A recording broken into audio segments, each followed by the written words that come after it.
अमज्ञानतिमिरन्धस्य ज्ञानाञ्जनशलाकया चक्षुरुन्मिलितं येन तस्मै श्रीगुरवे नमः। वन्देऽहं श्रीगुरो श्रीयुतपदकमलं श्रीगुरून् वैष्णवांश्च श्रीरूपं साग्रजातं सहगणरघुनाथान्वितं तं सजीवं साद्वैतं सावधूतं परिजनसहितं श्रीकृष्णचैतन्यदेवं श्रीराधाकृष्णपादान् सहगणललिता श्रीविशाखान्वितांश्च।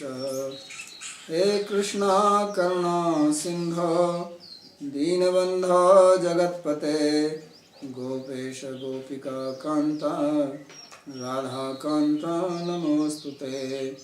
तप्तकाञ्चन गौराङ्गी राधे वृन्दावनेश्वरी वृषभानुसुते देवी प्रणमामि हरिप्रिये। नमो महावदान्याय कृष्णप्रेमप्रदायिने कृष्णाय कृष्णचैतन्य नामिने गौरत्विषे नमः।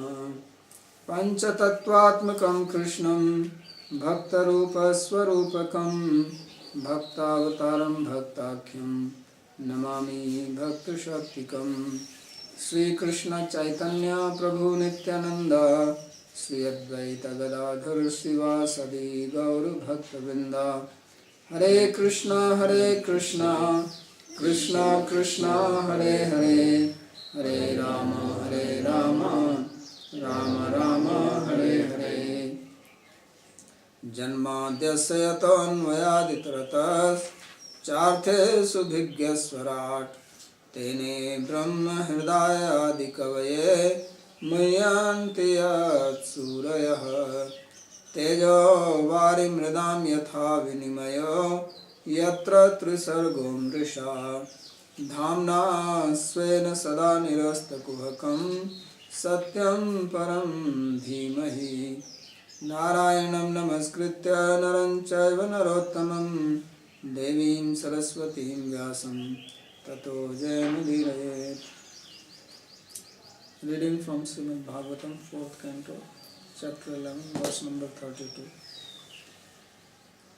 So, instruction of Manu to Dhruva, who was very angry at the killing of his brother Uttama by Yaksha. So, Manu gave very nice instructions to Dhruva Maharaj and recommended that he should just surrender to the Lord, who is the ultimate controller, and should not have this anger, which is the cause of fall down. Says that this anger is a very big obstacle on spiritual path, and he should control it, just like the disease is controlled by medicine. So he continues speaking, Yena upsrishtat purusha loka udavijate bhrisam na buddhas tadvasam gached icchanna bhayam atmanaha. He says that when a person is angry, then he causes fear in everyone else around him or her. So an intelligent person therefore should not come under the control of anger. If he or she wishes not to cause fear to others and ultimately oneself, because if you cause fear to others, then you also have to fear others. So bhayam atmana means fear from oneself and also fear for oneself.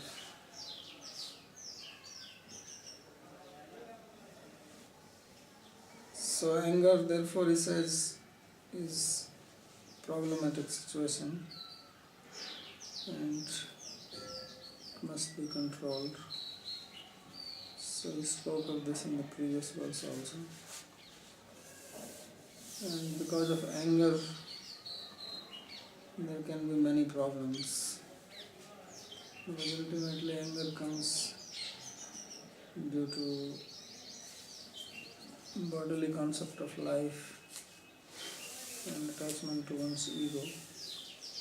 So as here in this particular case, Dhruva is saying that how these yakshas can do this, I will teach them a lesson. This is what he was thinking. So anger can also come if there is an obstruction to one's service. That is different type of anger, but this anger to take revenge or destroy somebody, this can be problem because one commits offense by this, as he says in the next verse. It says, Helnam Girisha Bhratur Dhandasya Tvaya Kritam Yajjagnivan Punyajanam Bhatri Gnavan Nityamarshitaha. Says that you have actually committed a big offense to Kubera, who is brother of Shiva. And this is what we have been talking, that this offense is a very big problem on the path of bhakti. And this is what is being analyzed here and earlier in the story of Daksha. That one has to be very, very careful about this.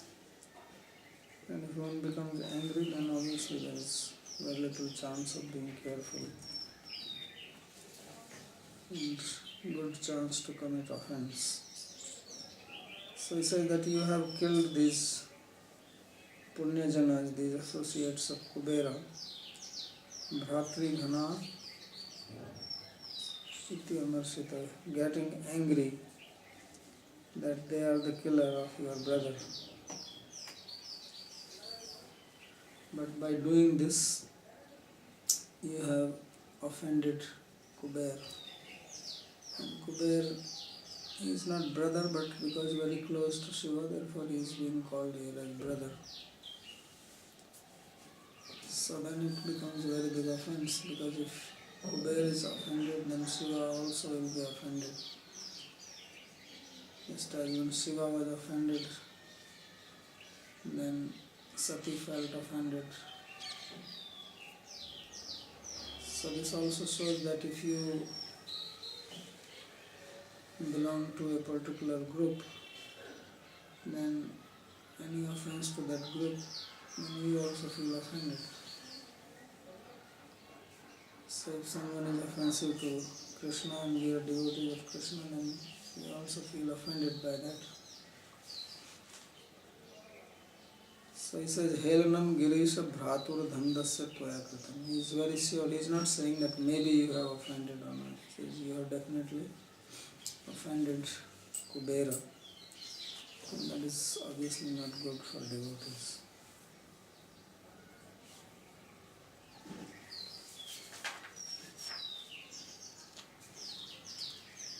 So Jagnivaniti yat tadeva helanam kritam iti. Jiva Goswami says that because you have killed, that itself is an offense, not that you have done anything else. So Sri Vishwanath Chakravarti says that Vaishnavasya tav anachityam shanityaha. It says because you are a Vaishnava, therefore it is very inappropriate for you. Jagnivaniti yat tadeva helanam. That you have killed, this itself is an offense. Iti sabda samaptiyarthaka sarvante vadaya. So this is how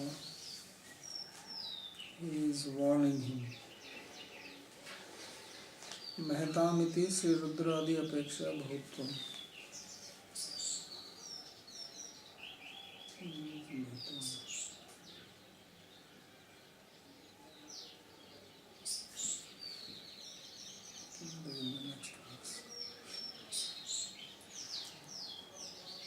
Tam prasadaya vatsasu sannatya prashrayokti nayavan mehetam teja kalam no bhi bhavishyati. So he says that, my dear child, you quickly try to satisfy Kubera with humility and bowing down to him. Before his power or potency destroys our dynasty.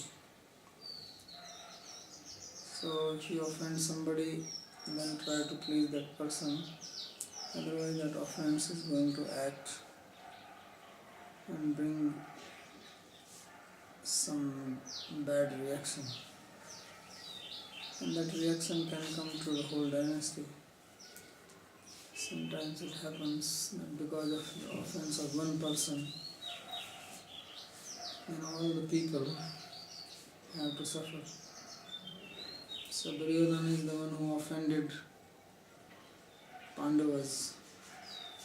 But then all other brothers and family members, or at least all the males, they got killed, and then females also had to suffer because they all became widows or lost their sons. So the whole dynasty has to suffer because of one person's action. So sometimes it happens like this. Now this one priest in Florida, he burned Quran. So then what these people do? They went to the, I think, UN office in Afghanistan and killed 10 people. So offense was committed by this fellow, priest, and 2 Nepali guys also got killed in the process. Nothing to do with Islam, nothing to do with Christianity. They were probably just working as guards there.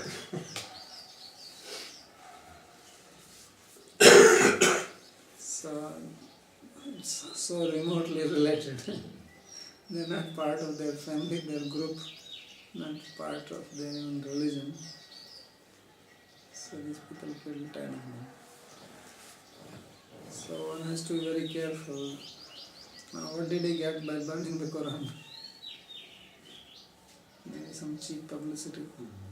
It's not that he burned the Quran and then Quran is removed from the face of the earth. There are plenty of Qurans in printing press. It's not the olden days that you burn all the handwritten things and nothing is removed. That's what people used to burn. So many books got lost like that, but now there is no point in burning. So that means he wants to burn only to disrespect. So if you disrespect, then you get the reaction. You are offending people. So therefore he says that you quickly try to pacify him before the reaction comes. Because reaction takes little time to come. So if this priest would have apologized, maybe the reaction would not have come. But he did not. So therefore he says, Nayavam Mehtam Teja Kulam Novi Bhavishyati. So Mehtam Teja means the power of the great people. And Vishwanath Chakravarti says that the plural in Mehtam, because Kuber is only one. So why is he using plural? Should have used Mahata. So Mehtam, he says because he is including Shiva also. Because Shiva will also feel upset by this. That Dhruva came and killed so many people just next to his abode.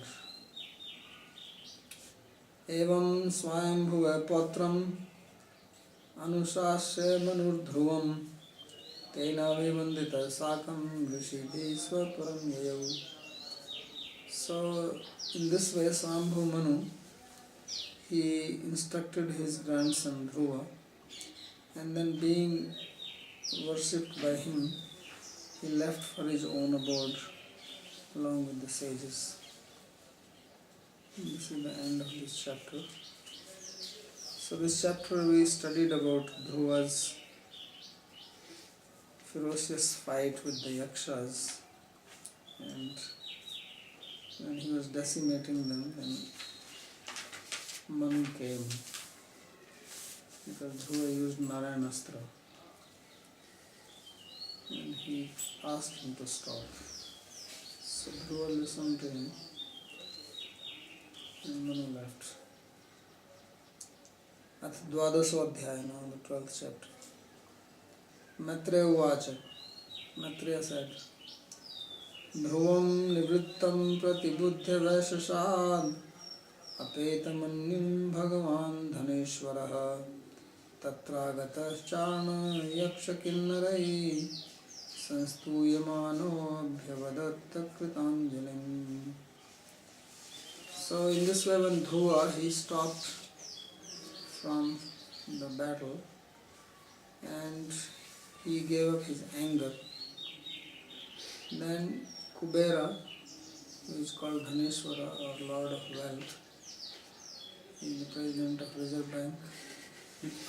So he got the message that Dhruva has stopped fighting and he has stopped killing. So then he came there. And he was being glorified by the Charnas, Yakshas, Kinnaras, and his associates. And he spoke to Dhruva, who was standing with folded hands in front of him. So Kuber did not come before when he was angry. Because when a person is angry, even if he is junior to you, he can insult you out of anger. And then what do? You unnecessarily call for trouble. So he was intelligent, he did not come when Dhruva was in the angry mood. And this way he also saved Dhruva from causing further offense. If he would have come and Dhruva would not have given his anger, then maybe he would have shot arrows at Kuber also. And that would have been a very big offense. So this was an intelligent act on his part. Not only that he did not want to get insulted, but also if Dhruva would have insulted him, then Dhruva himself will be in big problem, causing offense to Vaishnava. So this way he did not. So he probably had sent his people there to find out what is going on. And when he got the report that now everything is calmed down, then he came.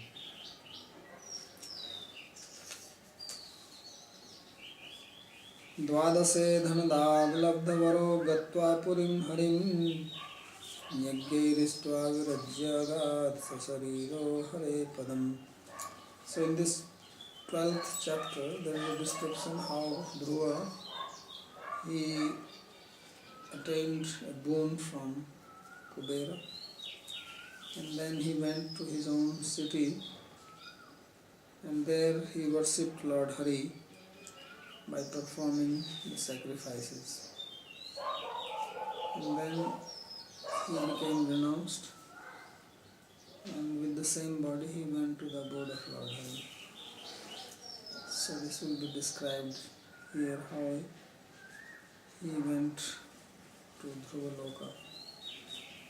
He went with the aliens and did not come back.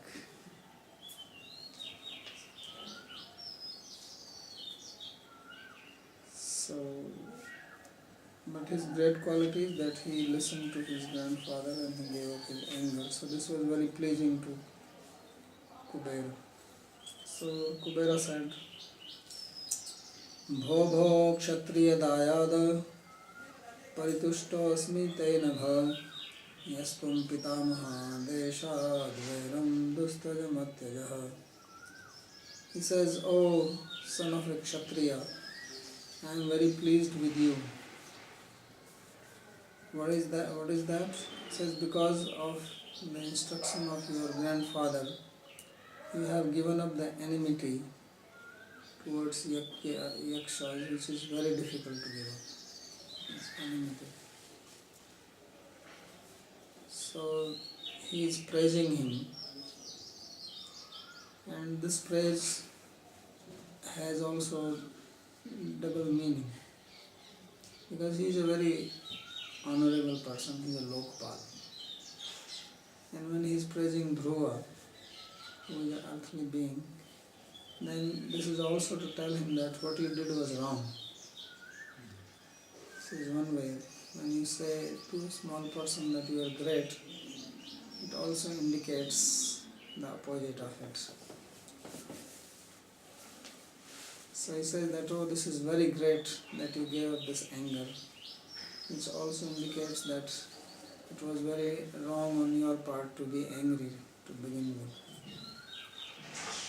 And other meaning is that he is praising him, that if there is any trace of any anger remaining in him, that will go away by hearing the praise.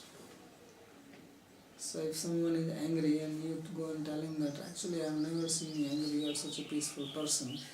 So even if there is some anger inside, he will say, oh, I shall not show this. This person has a very good opinion about me. So he wants to make sure that no anger remains, no enmity remains. And thirdly, of course, enmity is not easy to give up. If somebody has killed your brother, even if you make truce with that party, there may be still some feelings inside. So, best of course is to forgive in such a situation. Because the person who is killed is killed. Now you kill more people, he is not going to come back. So there was one couple in America, and their son was shot by another boy in the school, and then this boy had to go to prison. And the parents of the boy who was killed were very angry with this boy.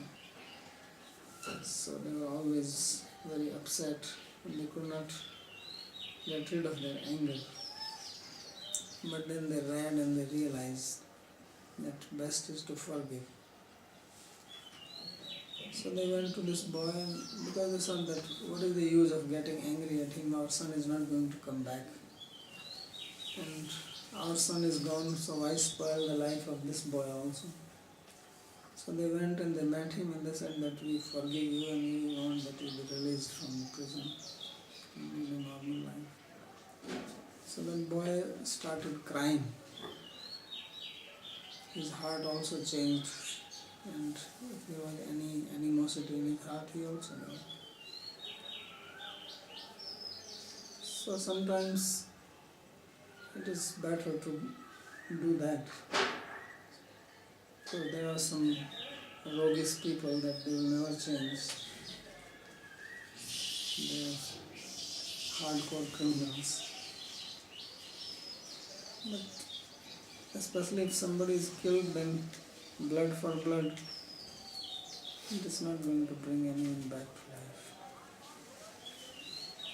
So for this reason I say that it is a very extraordinary thing you have done, especially because he is calling him as Kshatriya Dayan, son of a Kshatriya. Because Kshatriyas are especially known for the anger. If someone dishonors a Kshatriya, then this is worse thing for him. And Kshatriyas are known for taking revenge. All the time in India, the Kshatriyas were just fighting for honor. Now also you read in the newspaper many times, honor killing. It's very common in India still. Because if you are a Kshatriya and somebody insults your brother or your father, then it will be very difficult for you to live in the village, because everybody will say, oh, just look at this fellow. His father was insulted and he is going around twirling his moustache. He thinks that he is somebody.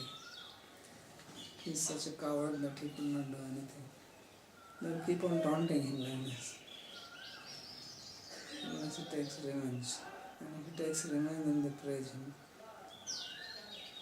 So this is not just something new, it is coming from the very beginning.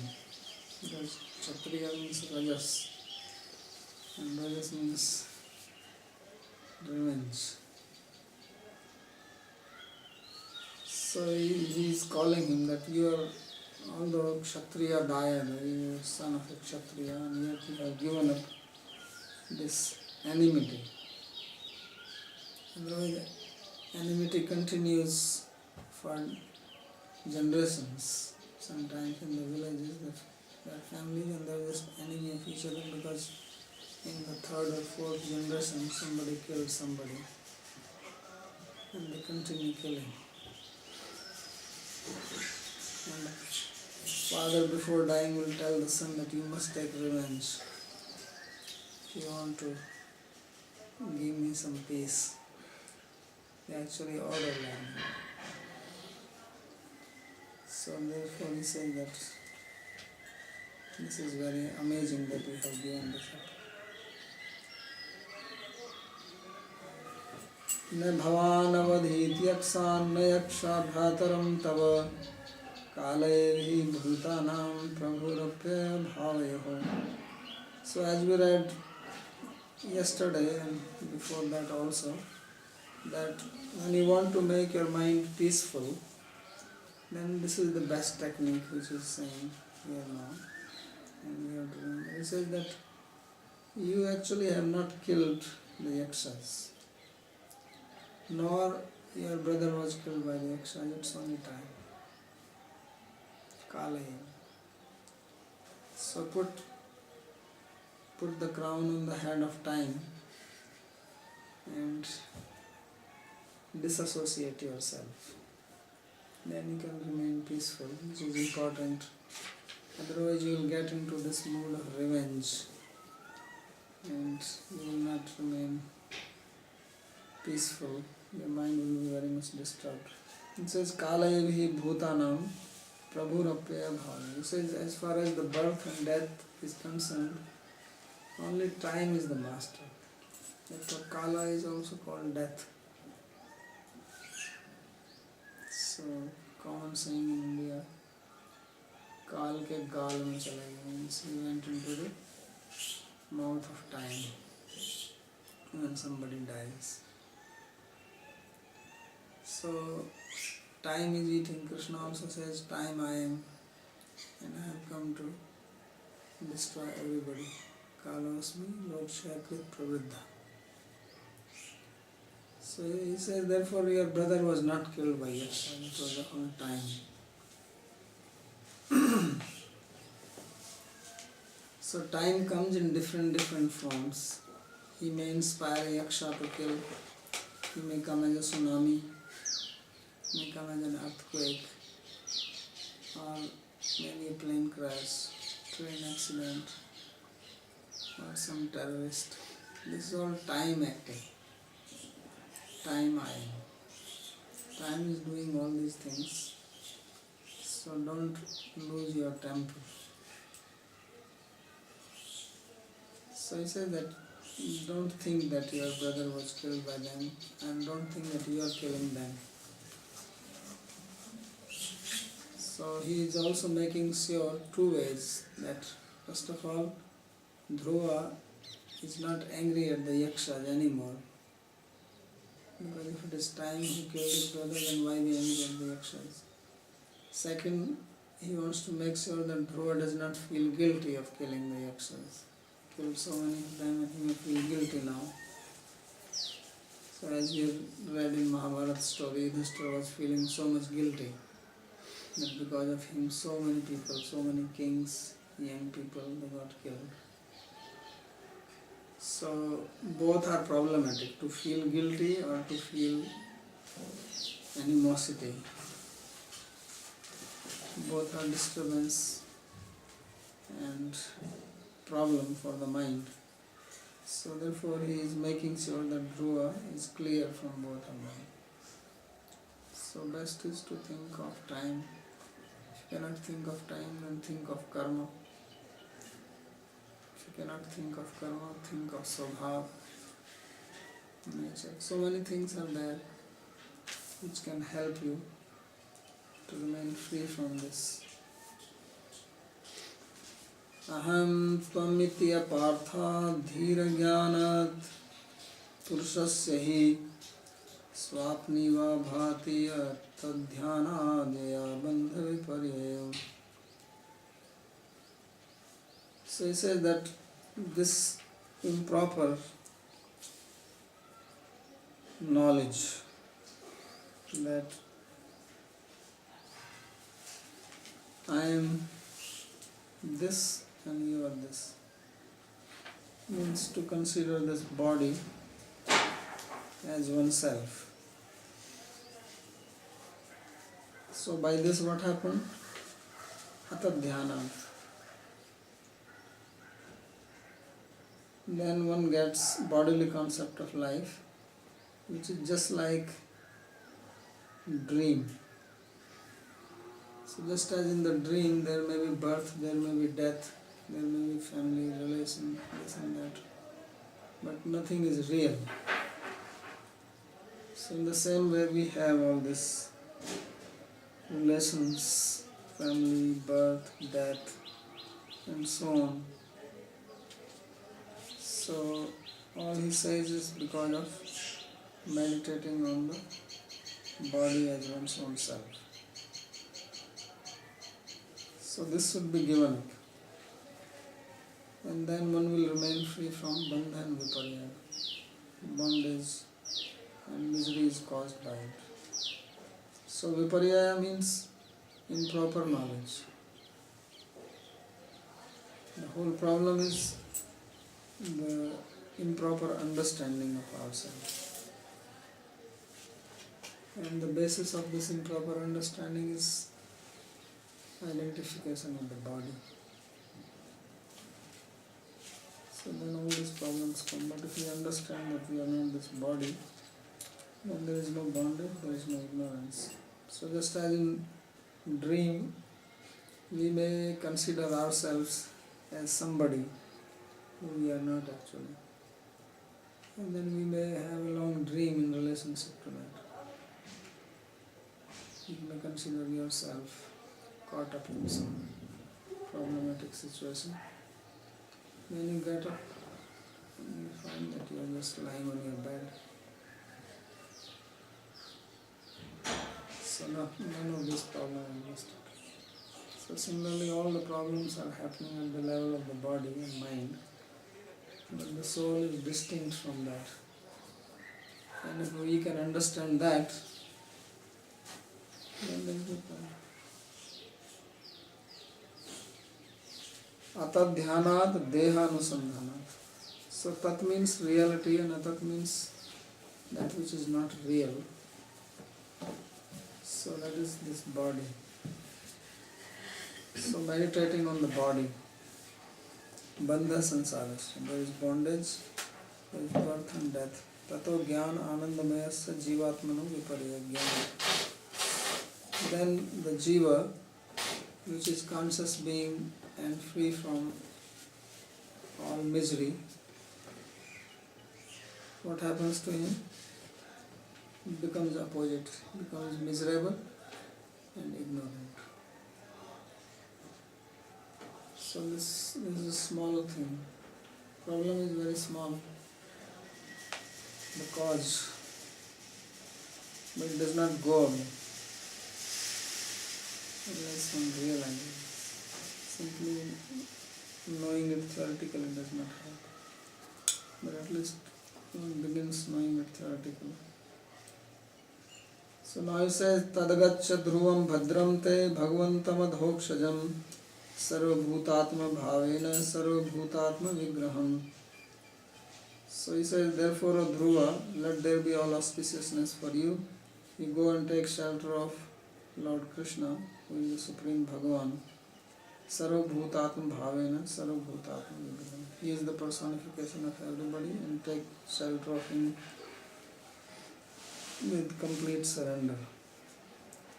So his teachings are basically similar to what we saw Manu Manu also said these two things. He was also saying that some people say it is time, some people say it is Deva and so on, and he also recommended that you go and take shelter of the Lord. Sarveshu bhutesu atmanah swasyaiva bhava bhavnateina sarvabhutani atmani nikriyas. So he said, just as you consider yourself your own body and you would like you be treated by others, you treat others like that. Atma pranyena sarvat pramanam anigacchati. So that is called sarvabhutesu atma bhava. And Lord, He is the personification because everybody exists in Him. Abhavaya nasti bhavo yasmat tam vishnum praptam maya swasa. So take His shelter. Bhajasva bhajaniyam grim abhavaya bhavachidam yuktam virahitam shaktya gunmaya atma maya. So you worship the Lord who is worthy of worship, so that you don't have to take birth again in this world, because He is the destroyer of material existence, unfortunately. And although He is endowed with Gunmayi Shakti, this material energy, but by His own internal potency He remains free from the influence of it. Dhamna Svaina Sada Nirasta Purapam. So Lord, He has this power that He is using this material energy to create this big universe, but He is never influenced by it. So that's why it is depicted that Maya cannot come and stand in front of Him. Stand in front of means that she cannot influence Him. So usually we become influenced if we use some energy, some power, then we ourselves become influenced by it. So those people who think they are beautiful and they try to impress about others by their beauty, they are also impressed by it themselves. Or if they think they are knowledgeable or they are a good speaker or they are a good player or anything, they are also become influenced by it when they try to control others by their capability. So first they themselves are deluded by it,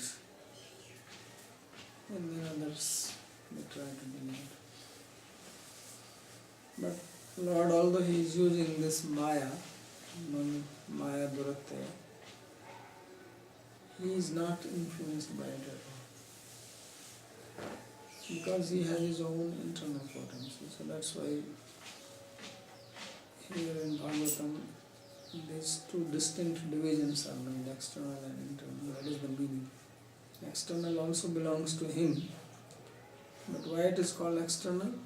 That it does not influence Him. Otherwise, what is the meaning of external and internal? It's all His energy. So external means that He does not come under the sway of the play of this energy. And internal means that He personally deals with it.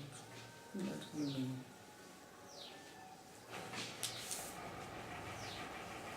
So Abhavaya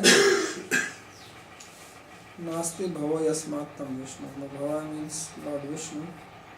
Maya Sasaktitvat Yuktam Sarup Bhutatva Bhavat. So Maya is not belonging to His Swarupa, it is outside Him. So whenever anybody meets a god, demigod, then it does not go waste. The person who meets will always gain something, because the devas, they always give some boon. It's in their nature. So no matter how they meet, then they will get some boon. So he is also saying this. Vranihi kaman ripavanyan manogatam mattastvamatana pade vishankitaha varam varahoro bhujana vipadayorantaram tvam vayamanga sushnama. Although there was no need for him to give a boon to Dhruva, he knows that Dhruva has already seen the Lords and taken blessings from him.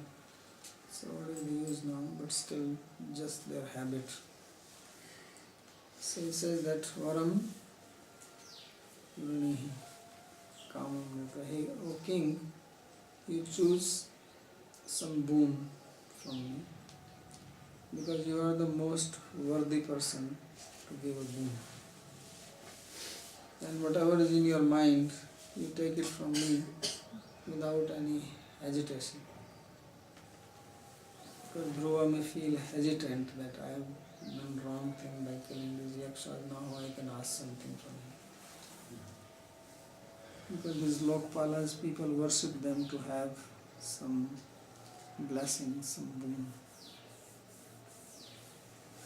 So there are various types of worships for material gain. So he says that we have heard that you are very close to the feet of the Lord, and therefore you are the perfect person to be a boon to.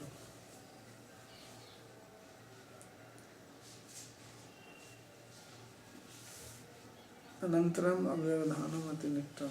Anantaram means that you are very close to Lord's feet. Maitreya Uvacha. So Maitreya said, Sa Rajarajena Varaya Chodito Dhruvo Mahabhagavato Mahamatihi Haro Sabhavre Chalitam Smritinyaya Taratyatnena Duratyam Tamaha. So when he was inspired, he was asked by Kubera to ask for a boon. Then Dhruva, who is a great devotee, Mahabhagavat, and highly intelligent Mahamati, what did he ask? He asked for incessant remembrance of Lord Hari's feet. Haro Savavre Achalitam Smriti. Then let me always remember Lord Hari and never forget him. So why did he ask? He was already a devotee, he is Mahabhagavat. So he was a little bit worried that maybe he has committed offense and therefore he may forget the Lord. Because this is the outcome of an offense. If one commits an offense, then one will become disinterested in devotional service. This is the sign. One will take more interest in materialistic activities, sense pleasures, and devotional activities, devotional association, hearing Krishna Katha. This will appear pale and boring. No interest in kirtan, chanting. So if one is losing interest in these things, then one should know that some offense has been done. So Dhruva was also worried because his grandfather has already told him, Helanam Giris Bhatur Dhandasya Tvaya Kritam, that you have created an offense. And by creating the offense, you will be destroyed. Nayavam Bhetam Teja Kulam. He says you should try to please him before the offense overpowers. So for that reason, he is asking, let me. Anyway, there was nothing else he could ask. He already got the highest position, higher than even Kubera. He is already destined to go to Dhruvaloka, which is even beyond the planets of the seven sages. So what can he ask? There is nothing else. So therefore he asked only this.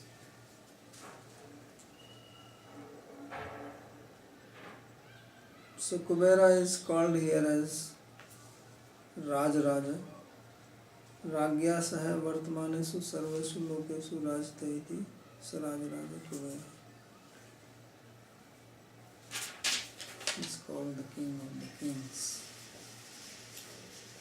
Tasya pritena manasa tam dattvayaduvidastataha pasyatontaradadhe sopi swapuram pratyapadyata. So he was very pleased by this request of Dhruva, and therefore he gave this. Tasya pritena manasa tam dattva advidastataha. So Advida, the son of Advida, Kubera, then while Dhruva was looking at him, he disappeared. So aliens are like that, they come, disappear, right? So he came and disappeared. Suddenly the light went off. And then Dhruva, he also went to his own capital. And what did he do there? Athayajat yagyesham kratubhir bhuri dakshinai dravya kriya devatanam karma karma phalapradam. So then he worshipped Lord Vishnu Yagyesha by performing sacrifices in which he gave immense charities, dakshina. And dravya kriya devatanam karma is karma related with dravya kriya, and devata where you offer oblations for the devatas and you get the karma phala. Dravya kriya devata sambandhi karma pradam pradam saiti saiva karma karyati saiva karma phalam bhojati. So Lord, He is the one who makes one do the karma, He is the one who is enjoying. Sarvatmani achyutaya sarve tivro gham bhakti mudvahan dadarshatmani bhuteshu tameva vastitam vibhum. So he performed very deep devotion to Lord Achyuta, Krishna, who is Sarvatmani, who is the soul of everyone, and who is different from everybody. And when he was engaged in this type of devotion, then the outcome was that Dadarsha Atmani Bhutesu Tameva Avastitam. Then he saw that only Lord was existing everywhere and in all beings, everywhere. He only had darshan of the Lord. So he attained to this stage where he was only seeing his own worshipable Lord. Tameva sila sampannam brahmanyam dinavatsalam goptaram dharma setunam menire pitaram praja. And the people, the subjects of his kingdom, they considered Dhruva just like their father, because he was so well behaved and devoted to the Brahmanas, very compassionate on the fallen people and protector of the subjects, and who established the principles of devotion and morality in the society. So everybody looked towards him as if he was their father. Rajano hi deva brahmanadi santarpakan kratun kurvanti. So he says that the kings, they perform sacrifices to please devas, the gods, and the brahmanas who get the charity. Tan vinana ragya vyavahar siddhi. So without that, one cannot be a king. So kings used to do a lot of sacrificing. Tadanurodhenaiva tasya yagyadi karam karanam swa pratimurti dvaraiva. So then how Dhruva was performing yajna if he was only seeing Lord everywhere and he was engaged in devotional service, as said, that very deeply, intensely.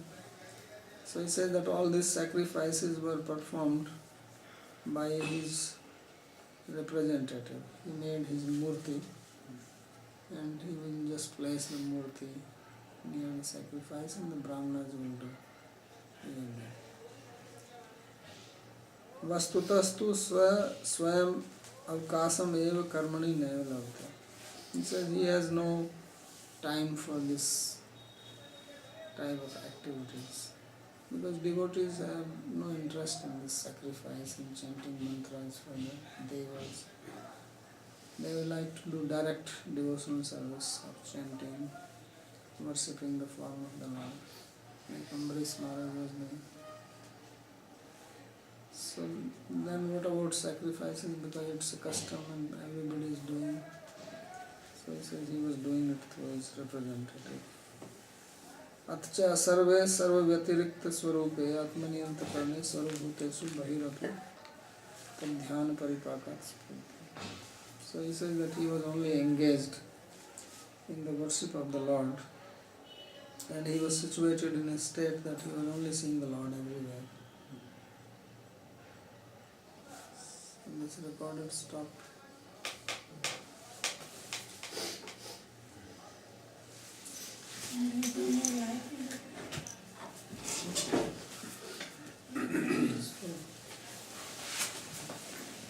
So anyway.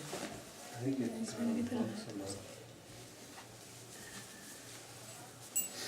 So this is how Dhruva he lived.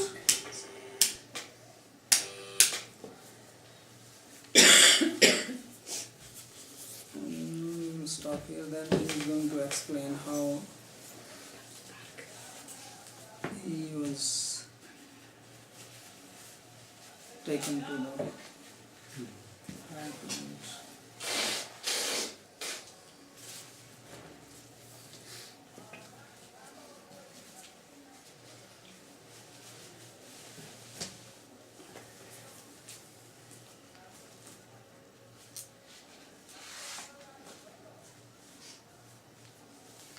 So let's stop.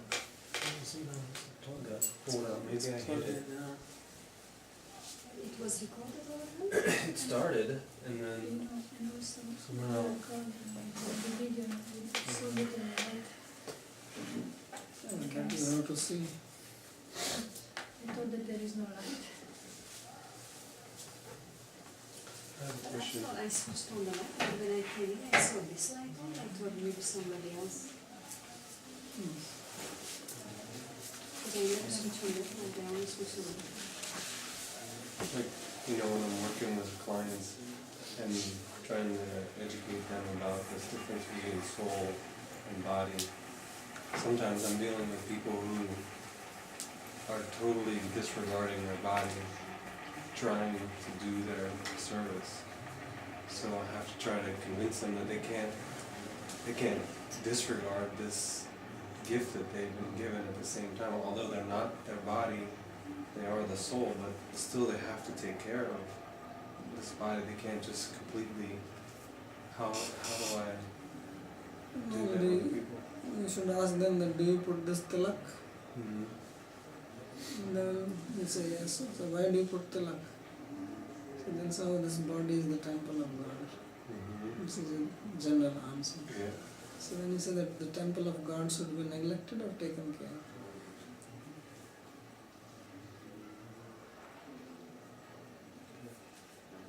So how God is pleased if you don't take care of the temple? Yeah. But then they'd say, well, it's Maya. How? I shouldn't take care of Maya because No, it's don't take care of the distracting me. Maya, it's temple Maya. Mhm. And why do you eat? And why are you taking medicine now? Mhm. Just leave it, let it go to dogs. There are plenty here.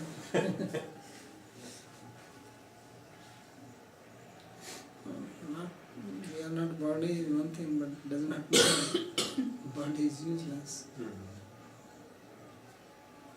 It's like if you have a car, then don't you take care of it, otherwise you will have trouble. Mhm. You will not reach your destination if you don't bother about your car and maintain it. Mhm. So body is like a car. You want to reach a destination, that is Krishna. So if you don't take care of the body, then this is the vehicle to reach. Then you will not reach. So that's their key, is that the body has been given to them as the vehicle to get to their supreme goal, and if they disregard it, then they won't be. That's why is it said that human birth is very rare? Hmm. It is very important. If it is useless, then why talk about its being rare and important? Hmm. So durlabham.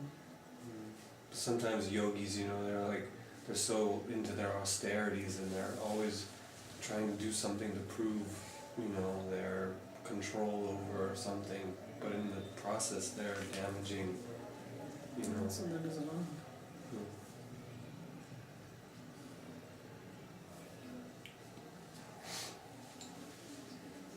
I have one question about the anger, Babaji.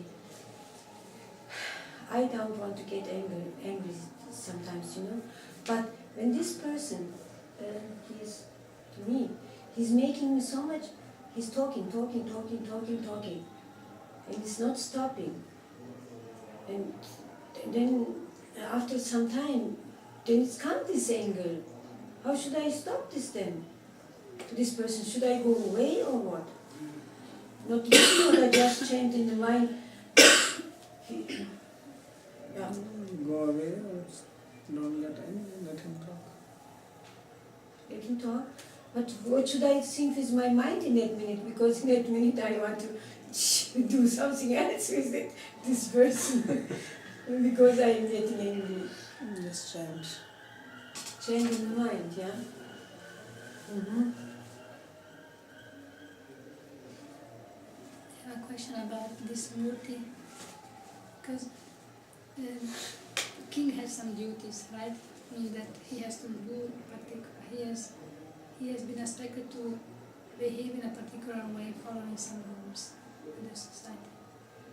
But then, because he was a devotee, basically he delegated these duties to ministers or brahmanas to do this type of things.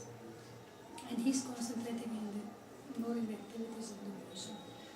So now,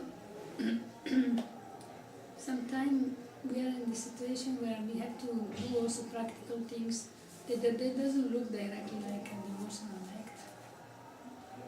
But we cannot put a murti there and say, okay, you do this in behalf of me. You have to take direct interest in these things. And in my understanding, I feel that everything can be a devotional act. So everybody has to work according to one's own level of consciousness. Now, the way he is doing, even if you say, well, this is great, you cannot do it. Because even if I ask you to sit down and chant 5 hours, can you do that? So therefore one has to act according to one's own level of consciousness. If you can do like him, then okay, drop everything and do it, it's great. But the point is that you cannot do it.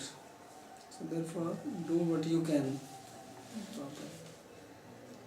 This is the ultimate, this is the goal. But when we are not at that level, then we should not think that what I am doing is useless. By doing this only we reach it. He also started slowly, and he advanced very fast, but it was said first he was eating once in 3 days, then 6 days. Because in my particular case, many times I don't have the time to do my sadhana early in the morning. But when I'm cooking, I'm thinking, okay, this is my sadhana, this is my service to the Lord. And I don't see it like something different. This is what I can do for Him, and I'm doing this is devotion. So if you are satisfied with that, then there is no problem. But if you are not satisfied, then you have to find a solution. If you are satisfied by doing it, then it is fine. But if you are not satisfied, then you have to find a solution. Then either after cooking you chant. And anyway, whenever there's this time, I try to chant. I Mm-hmm. mean, direct devotion, I mean, chanting and offering, taking care of the deity, or this type of direct activities in devotion. That's what I'm saying. If you are satisfied by doing that, then there is no problem. There is no problem. But if you are yourself dissatisfied, then there is a problem.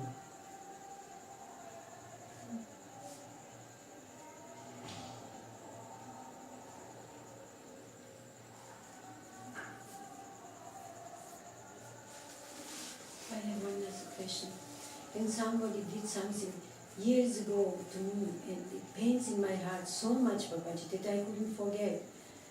And then, with the time, it goes away, but it comes again sometimes in my heart back to this person, what should I do then? So that's what I said, that you have to forgive that person and forget it. Because what do you gain by getting angry? You only disturb yourself. Yeah, So you like to get disturbed. no. No, you like, that's why you're doing it. If you don't like, you will not do it. You like to get disturbed. No, I don't want. If you don't want, then you will not do it. Okay. You do things which you like to do. So that means you like it. Now if you don't like it, just stop it. Because people also like to get angry, they like it. It also gives them sense of power, it boosts their ego, they feel I'm great. If they don't get anything from this, they will not do it. They themselves will stop it. So we do things, whether they are right or wrong, because we think we are gaining something from it. At the level of ego or mind or somewhere, you gain something, and that's why you do it. The day you realize that actually this is not good for me, you will stop it. It's like you don't like to put your finger in the fire, because you don't gain anything, you lose, you burn something. But if I convince you by hypnotizing that putting your finger in fire is pleasurable, then you will do it. You can hypnotize people, and then they will do it, and they will feel happy. Really? Yeah. So why they are doing it? Because they are deriving some pleasure from it. Or their finger is getting burnt. There is a philosopher, he wrote a book about this, about people liking it, he calls it the pain body. This Eckhart Tolle, a full book on this, how people like to torture themselves.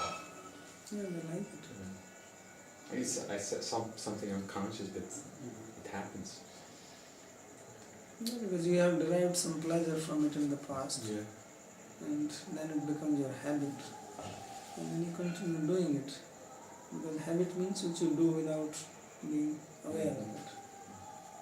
So if you want to break that habit, then you start becoming aware, why am I doing it? What am I gaining? Am I gaining something from it? If I am not gaining, why am I doing it? So as soon as you become aware of this, then you yourself. So you are the one who give energy to it. So you have to stop it.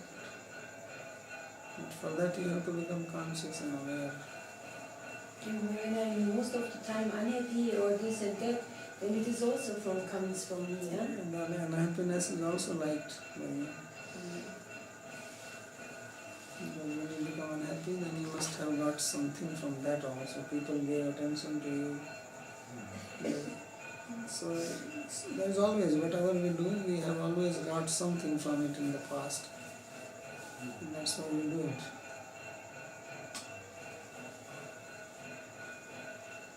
And all these negative things, they have done something. Maybe they have protected us some situation in the childhood.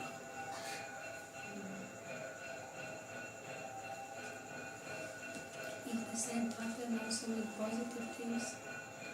Somebody behave properly all the time, never be angry, never be always under the control, always like, let's say, be the good boy. And although maybe inside there are different feelings, you're the good boy all the time. And being a good boy all the time is also a big job. Something that people force on themselves. And they become sick inside. They are forcing and Yeah, they are forcing. so why do I force? Why not be? Yeah. Forcing means that sometimes we don't have this feeling, but we don't. Anyway, that is better than being angry and hurting yourself like that. Yeah. There are certain Vedas according to Ayurveda which you should control. And this is one of them. And anger has to be controlled.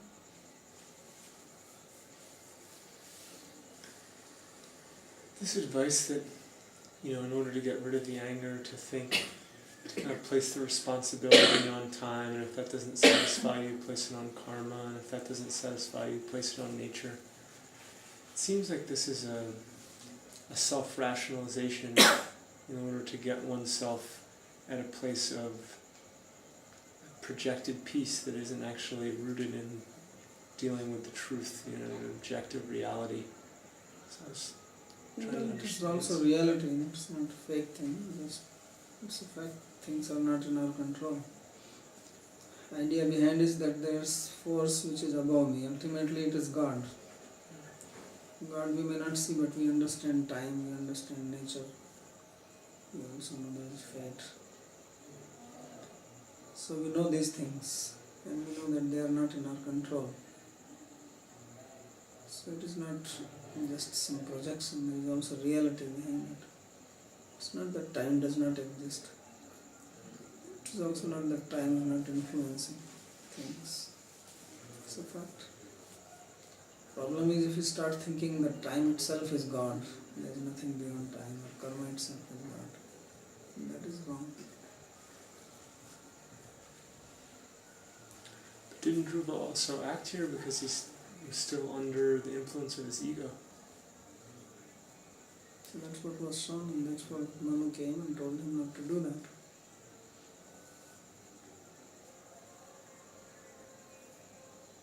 And that's what he's teaching.